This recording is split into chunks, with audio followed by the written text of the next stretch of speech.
বলছি ঝাড়গ্রামের এই হাসপাতালে মাংসের পিস আর ভাতের ছবি দেখলে মুরগিও লজ্জা পাবে। পুষ্টিকর খাবারে এই খাবার দেওয়া হচ্ছে, বীরবা হাসদা নিজে পোস্ট করছেন। ঝাড়গ্রামের হাসপাতাল, ওই তো স্থানীয় অধিবাসী ও পরিবারের সঙ্গে আমার অনেক দিনের সম্পর্ক ছিল, অনেকবারই। ওনার পরিবারের সঙ্গে সবাইকে আমি চিনি, জানি, এবং ওরা খুব রাজনৈতিক পরিবার। স্বাভাবিকভাবে স্থানীয় অধিবাসী হিসেবে, হয়তো মন্ত্রী হিসেবে নয়, কারণ মন্ত্রীরা সব ল্যাম্পপোস্ট তো। আমি তো 4 বছর মন্ত্রী ছিলাম। তো আমাদের বোন বুঝতে পেরেছে যে আমরা সকলেই ল্যাম্পপোস্ট। শুভেন্দু অধিকারী যা বলতো আজকে সবাই বলছে, উনি স্থানীয় অধিবাসী হিসেবে বলেছেন।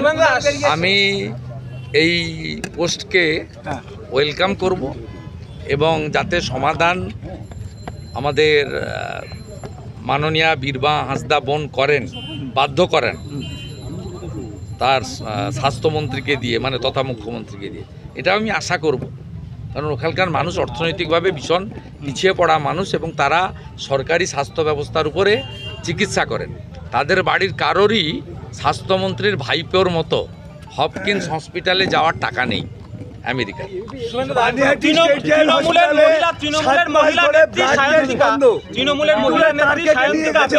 কসবা ঘটনার পর যে ধর্ষণ, সামাজিক ব্যাধি, মন্দির, কলেজ, হাসপাতাল, যে কোনো জায়গায় যে কোনো সময় ঘটতে পারে। এদের কথাবার্তার উত্তর না দেওয়া ভালো। আমার এত দৈন্যদশা হয়নি, দুরবস্থা হয়নি, এইসব লোকেদের কথার উত্তর দিতে হবে। আমি সেদিনই ঘোষণা করেছিলাম পানিহাটিতে রথযাত্রার সমাপ্তিতে আমি আসব এবং মহাপ্রভু শ্রী জগন্নাথ দেব, মহাপ্রভু শ্রী বলরাম, মাতা সুভদ্রাকে আরতি করে প্রণাম করে আমি আমাদের ডাক্তার বোন তার পিতৃদেব এবং মাতৃদেবী তার অনুমতি নিয়ে দেখা করব। কারণ প্রাইভেট বাড়িতে অনুমতি ছাড়া দেখা করা উচিতও নয় এবং এটা সমীচীন।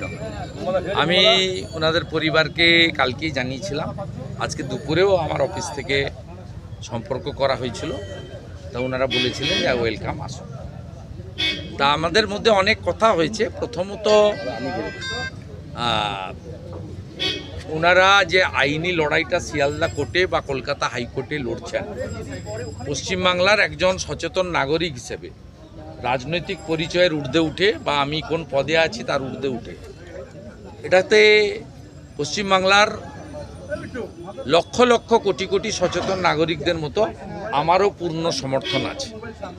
এবং আমি বিশ্বাস করি বেলেঘাটাতে আজকে যেভাবে যে হত্যা হয়েছিল, নিষ্ঠুর হত্যা, সেই হত্যায় যেভাবে তদন্তকারী সংস্থা সাপ্লিমেন্টারি চার্জশিট দিতে বাধ্য হয়েছে, ঠিক একইভাবে ডাক্তার বোনের ক্ষেত্রেও আজকে শিয়ালদা কোর্ট এবং কলকাতা হাইকোর্ট তাদের যে লিগ্যাল ব্যাটেল চলছে তারও ফলাফল নিশ্চিতভাবে আমাদের যে দাবি বা বাস্তবসম্মত আমাদের যে আশা সেটা পূরণ করবে।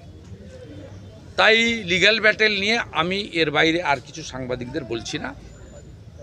আমি অন্যান্য অনেক কথা হয়েছে, সে বিষয়ে আমি এখানে সম্পূর্ণভাবে বলছি না, গোপনীয়তা কিছু বিষয় আছে, রাখা উচিত। কিন্তু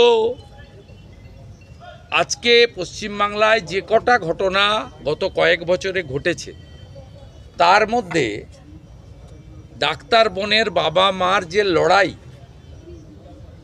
মেরুদণ্ড সোজা রেখে রাজনীতির ঊর্ধ্বে যে কঠিন এবং কঠোর লড়াই, এই ভয়ঙ্কর হিংসাশ্রয়ী শাসকের বিরুদ্ধে, এটা অন্য কেউ পারবেন বলে আমার মনে হয় না। তাই তাদের দুজনকে তাদের এই কঠিন লড়াই, একেবারে লক্ষ্য অবিচল থেকে লড়াই, তাকে আমি কৃতজ্ঞতা এবং প্রণাম নিবেদন করি। তৃতীয় হচ্ছে, আমি প্রকাশ্যেই ঘোষণা করেছিলাম যে 9ই আগস্ট ভয়ঙ্কর ঘটনার বর্ষপূর্তিতে অরাজনৈতিকভাবে যদি ডাক্তার বোনের পিতা মাতা নবান্ন চলো অভিযানের মতো কোনো বড় কর্মসূচির ডাক দেন, তাহলে রাজনীতির পতাকা সরিয়ে রেখে আমরা সবাই অর্গানাইজও করব, পার্টিসিপেশনও করব। বাকিটা ওনার মুখ থেকে শুনবেন। উনি শুধু আমাকে বলেছেন, মাতৃদেবী বলেছেন যে 9 তারিখও হোক, যেভাবে গত বছর 27শে আগস্ট ছাত্র সমাজ করেছিল, আর সাথে সাথে অরাজনৈতিকভাবেই নাগরিক সমাজ, যুব সমাজ, ছাত্র সমাজ সবাই এগিয়ে এসে 14ই আগস্টে গতবারের মতো রাত দখলের কর্মসূচিও পালিত হোক, এটা মাতৃদেবীর ইচ্ছা। অর্থাৎ আমি খুশি, কৃতজ্ঞ। আমি আগামী 1 মাসের বেশি সময় থাকলো হাতে, আগামীকাল 6 তারিখ আমি এই কর্মসূচি সফল করার কাজে আমার রাজনৈতিক সাথী শুধু নয়, সমস্ত শুভানুধ্যায়ীদের নিয়ে, এবং গতবারে যে ছাত্র সমাজরা যারা করেছে, গ্রেপ্তার হয়েছে, 109 জন জেল খেটেছে, 109 জন, তাদের মামলা এখনও চলছে, তাদের সম্মিলিতভাবে নিয়ে এটা অর্গানাইজ করব। আরেকটি বড় প্রাপ্তি আমাকে ডাক্তার বোনের পিতৃদেব দিয়েছেন যে আমরা সেই দিন থাকব। বাকি কখন থাকবেন, কিভাবে থাকবেন, সেটা আমরা যারা অর্গানাইজার থাকব আমাদের সঙ্গে আলোচনা করে পারস্পরিক ঠিক করব। সময় আছেন, সেটা ওনারাই কর্মসূচির 1 দিন, 2 দিন, 3 দিন আগে প্রপারলি আপনাদের জানিয়ে দেবেন। আমার কথা হয়ে গেছে। বিরোধী দলনেতা হিসাবে কি আপনি অন্য দলগুলোর কাছে, বিরোধী দলনেতা হিসাবে অন্য দলগুলোর কাছে কি আহ্বান করবেন? বা এটা তো দেখুন, আমি যে দল করি, আমাদের দলের আরজি করের ঘটনার পরে স্ট্যান্ড খুব ক্লিয়ার। আমরা বলেছি যেখানে এই ইস্যু নিয়ে লড়াই হবে, আমরা পতাকা ছাড়া আমাদের যেতে কোনো আপত্তি নেই। আমরা যেমন পতাকা নিয়ে দলীয় ব্যানারেও কর্মসূচি করব, যেখানে পতাকা বর্জিত কর্মসূচি হবে সেখানেও বিজেপির কোনো কর্মী সমর্থক ভোটারের যেতে আপত্তি নেই, কিন্তু সেক্ষেত্রে যেন ন্যূনতম সম্মান প্রত্যেকের থাকে। অভিজিৎ গাঙ্গুলি বা অগ্নিমিত্রা পালদের মতো অসম্মানজনক পরিবেশ পরিস্থিতি যেন কেউ তৈরি না করেন, এটাই আমাদের স্ট্যান্ড ছিল। সে স্ট্যান্ড আজকেও আছে। এবং গতবারে 27শে আগস্ট ছাত্র সমাজ যে আন্দোলন করেছে, তারা বলেছিল যে রাজনৈতিক নেতৃত্বরা আমাদের দূর থেকে সাহায্য করুন, মানে পরিচিত মুখদের আসতে না। আমি রেল স্টেশনে থেকে ওদের সাপোর্ট দিয়েছি। আমি 50,000 জলের পাউচ, মেডিকেল, যারা আহত হয়েছিল 35 জন চিকিৎসা, 109 জনকে জামিন করানোর ব্যাপারে আইনি সাহায্য, লয়ার প্রোভাইড করা, সবই করেছি। এক্ষেত্রে যে কর্মসূচি পিতামাতার মুখ থেকে শুনবেন।